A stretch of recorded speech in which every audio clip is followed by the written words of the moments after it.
Masih di Sapa Indonesia Malam, polisi resmi menahan mantan Menteri Pemuda dan Olahraga Roy Suryo selaku tersangka kasus dugaan penistaan agama dan ujaran kebencian. Penahanan dilakukan karena penyidik khawatir Roy Suryo akan menghilangkan barang bukti.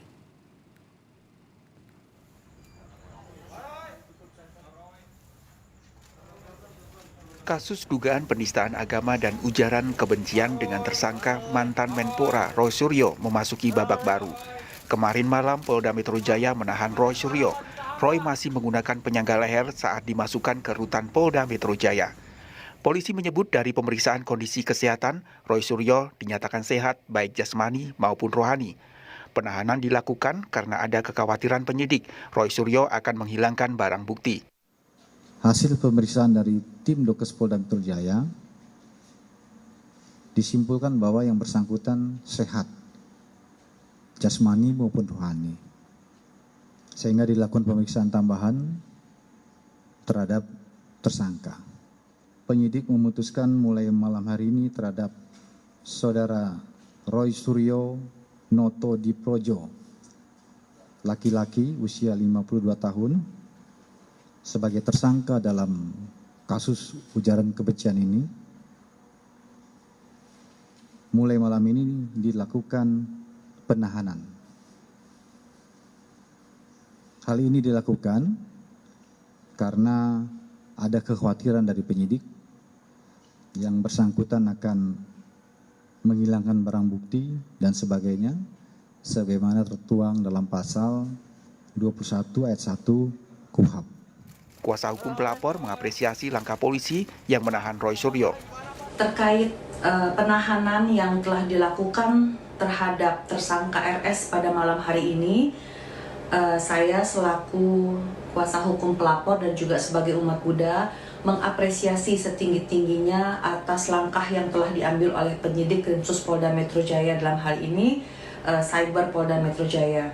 Semoga ini menjadi pembelajaran buat kita semua untuk lebih berhati-hati menggunakan media sosial. Kontroversi kasus ini tak hanya unggahan Roy Suryo yang menistakan agama. Drama kondisi kesehatan Roy Suryo juga jadi sorotan. 2 kali diperiksa sebagai tersangka, Roy Suryo tidak ditahan. 22 Juli 2022, usai diperiksa di Mapolda Metro Jaya, Roy keluar dengan menggunakan kursi roda. 29 Juli 2022, usai diperiksa penyidik, Roy keluar dengan menggunakan penyangga leher. Namun penahanan dilakukan setelah sebelumnya Roy Suryo kedapatan hadir dalam acara klub mobil. Tim Liputan Kompas TV. Seperti apa kondisi kesehatan Roy Suryo saat ini? Kita akan berbincang dengan kuasa hukum Roy Suryo, Pitra Romadoni. Selamat malam, Bung Pitra. Selamat malam, Mbak Priska. Selamat malam, rakyat Indonesia. Bung Pitra, kondisi kesehatan Bung Roy saat ini seperti apa?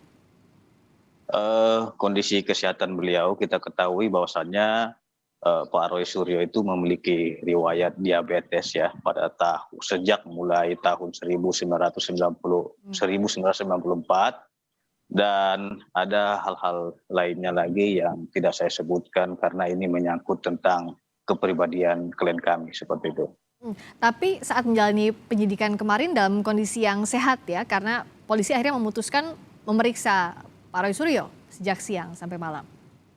Ya, kita tetap hormati dan kita ikuti prosedur yang berlangsung karena saya selaku penasihat hukum memastikan Pak Roy Suryo selalu kooperatif dalam menjalankan proses pemeriksaan dan proses hukum yang sedang berlangsung ini seperti itu.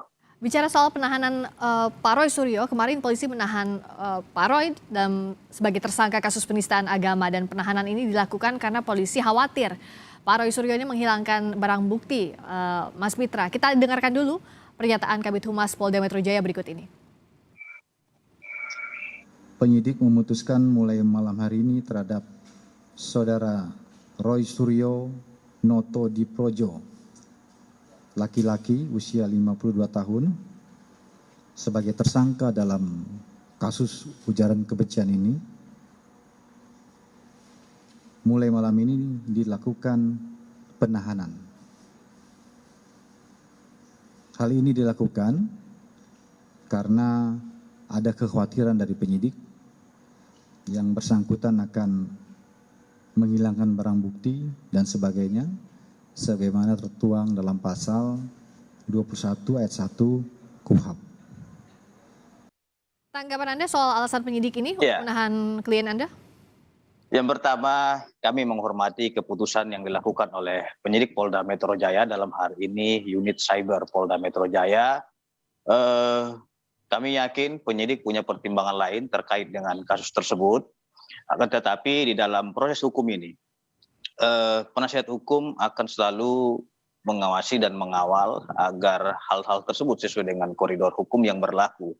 Dan tentunya kita selalu mengedepankan dan selalu menekankan terhadap klien kami ini untuk selalu dilaksanakan proses hukum yang kooperatif. Nah, terkait dengan penangkapan dan penahanan itu merupakan kewenangan daripada penyidik kepolisian Polda Metro Jaya. Tentunya kita tidak bisa mengintervensi hal tersebut.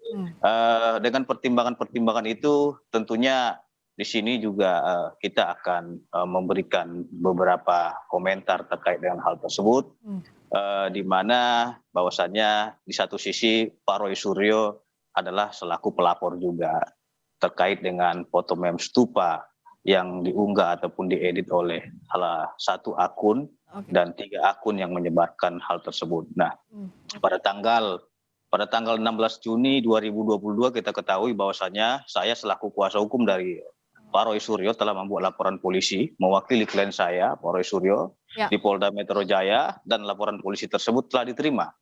Nah, Tapi dalam posisi sebagai tersangka artinya pihak Anda menghormati apa yang diambil oleh penyidik, sikapnya begitu ya. Tentunya kita hormati. Satu pertanyaan saya lagi. Karena kemarin juga sebelum diperiksa, saat proses pemeriksaan, polisi menyebutkan bahwa salah satu yang ditanyakan adalah kondisi Pak Roy, bagaimana kesehatannya, karena sempat hadir dalam acara klub mobil mewah. Bagaimana sebenarnya kondisi kesehatan Pak Roy saat itu? Karena kalau Kabid Humas bilang bahwa kenapa itu ditanyakan dalam penyidikan, karena semestinya jika sakit tidak hadir di acara lain begitu. Yang pertama di sini perlu kita luruskan, acara tersebut bukan acara moge ataupun motor gede, melainkan acara tersebut adalah acara syukuran atas ulang tahun dari Bapak Nana Soekarna selaku senior daripada Pak Roy Suryo.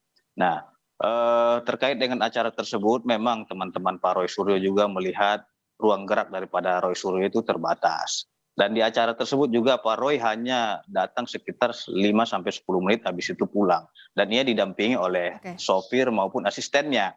Nah, kenapa Roy Suryo di situ dilihat tersenyum dan tertawa? Kita ketahui bahwasannya teman-temannya itu melihat Roy Suryo murung. Dan teman-temannya selalu menanyakan dan prihatin terkait dengan sikap dan gerak-gerik dari Roy Suryo. Dan Roy Suryo mencoba menghibur teman-temannya agar dia tidak dilihat sedih. Nah, karena Mas Roy juga tahu bahwasannya perkara ini juga akan dilanjutkan ke persidangan, saya kira tidak ada yang salah untuk menghibur teman-temannya atas kesedihan yang ia alami. Dan saat ini penyidikan terus berlangsung terkait kasus ini. Terima kasih atas waktunya, Bung Pitra Ramadhani, kuasa hukum dari Roy Suryo di Sapa Indonesia Malam.